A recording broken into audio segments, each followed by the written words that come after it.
बंगळुरूतील चेंगराचेंगरीत आतापर्यंत 11 जणांचा मृत्यू तर 33 जण जखमी। चेंगराचेंगरी प्रकरणी न्यायालयीन चौकशी होणार, कर्नाटकचे मुख्यमंत्री सिद्धरामय्यांकडून आदेश।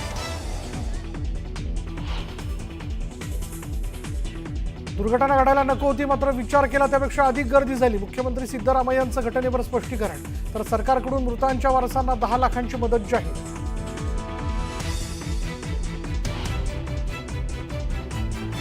बंगळुरूतील घटना अत्यंत हृदयद्रावक। पंतप्रधानांकडून एक्सवर पोस्ट करत मृतांच्या कुटुंबियांप्रती केली संवेदना व्यक्त।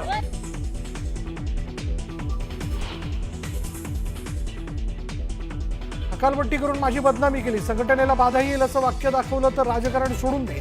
सुधाकर बडगुजरांचे शिवसेना नेतृत्वालाच आव्हान।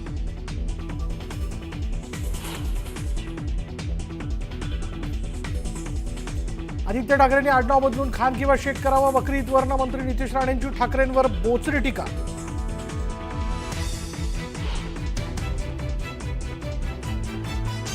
हिंदी भाषा तिसरी भाषा म्हणून शिकण्याची सक्ती करू नये, मनसे अध्यक्ष राज ठाकरेंचा शिक्षण मंत्री दादा भुसेंना इशारा।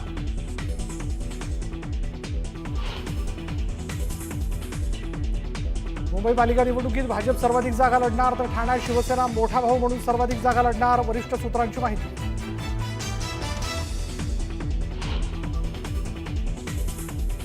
नेरूळमधील लोटस तलावात भराव टाकणाऱ्या सिडको अधिकाऱ्यांवर कारवाई करा, मुख्यमंत्र्यांना पत्र लिहित आमदार मंदा म्हात्रेंची मागणी। न्यूज 18 लोकमतचा मोठा इम्पॅक्ट।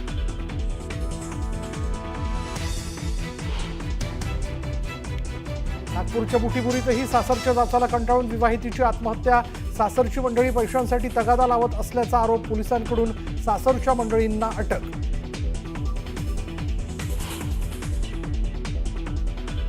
बुलढाण्यात नागरिकांचे गेलेले केस नख परत आले, केस गळती नख गळती थांबली, परंतु नागरिकांना आता तपासणीच्या अहवालाची प्रतीक्षा।